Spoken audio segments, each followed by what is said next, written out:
कि भारत एक देश नहीं बल्कि एक ऐसा केंद्र है जिसने पूरी दुनिया को एक संस्कृति दी है वसुधैव कुटुंबकम की। हमने पूरी दुनिया को एक परिवार माना है। और आज के प्रधानमंत्री श्री नरेंद्र मोदी जी, उन्होंने दुनिया के सारे लीडर्स को बुला के कहा कि अगर दुनिया में अगर अमन, पीस और भाईचारा हो सकता है तो सिर्फ भारत की संस्कृति और भारत को अनुसरण करके ही हो सकता है। G20 के मौके पर विश्व के तमाम लीडर्स को जब गांधी जी की समाधि पर लेके गए तो यकीन जानिए कि उस वक्त एक ऐसा मंजर था, पूरी दुनिया देख रही थी कि विश्व का नेतृत्व हम कर रहे हैं। भारत के प्रधानमंत्री श्री नरेंद्र मोदी जी जब आगे चल रहे थे तो मानो पूरी दुनिया कह रही थी कि अब हम कसम खाते हैं भारत की धरती पर कि किसी के साथ अन्याय नहीं होने देंगे। और ये भारत की संस्कृति के सबका साथ, सबका विकास, सबका विश्वास और सबके प्रयास का नारा ये प्रधानमंत्री जी ने सबसे पहले दिया। 76 साल के बाद एक ऐसा मैकेनिज्म आता है, ईश्वर भेजता है।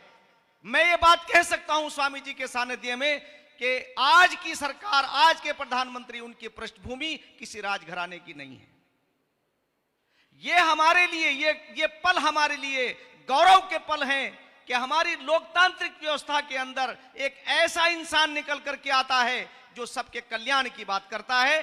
कोई पृष्ठभूमि उनकी किसी राजघराने से या जमींदार घराने से नहीं है। और मैं ये भी आगे बढ़ के कह सकता हूं कि आरएसएस एक राष्ट्रवादी संगठन है। मैंने अनेकों बार चैनलों के ऊपर कहा है, यहां कहने में भी मुझे कोई संकोच नहीं है। राष्ट्र को समर्पित एक संगठन है और उसकी भी पृष्ठभूमि किसी राजनेताओं से या राजघरानों से नहीं है। साधारण लोग हैं, देश को बदलने के लिए आए हैं। तो देशवासियों का और खास तौर से विद्वानों का और इस आने वाली जनरेशन जो हमारे सामने बैठी है, ये देश का भविष्य है। हमें संकल्प लेना चाहिए कि हम देश को ऐसा वैभवशाली देश बनाएंगे जहां कोई दुखी ना हो। संते भवन्तु सुखिना, संते भवन्तु निरामया, उसको हम आगे बढ़ाएंगे। और वही थीम इस्लाम ने दी थी, वही मोहम्मद साहब ने दी थी। आज मैं कह सकता हूं कि दुनिया में मोहम्मद साहब का रास्ता, जो अपने आप को तथाकथित मुस्लिम विद्वान कहते हैं, उन्होंने उस रास्ते को छोड़ दिया है। और वो रास्ता ये था कि जब मक्के के अंदर वहां के नौजवानों ने उन्हें परेशान किया तो उन्होंने खड़े होकर उनसे कहा कि इनके लिए बद्दुआ कर दीजिए, इनका सर्वनाश हो जाए।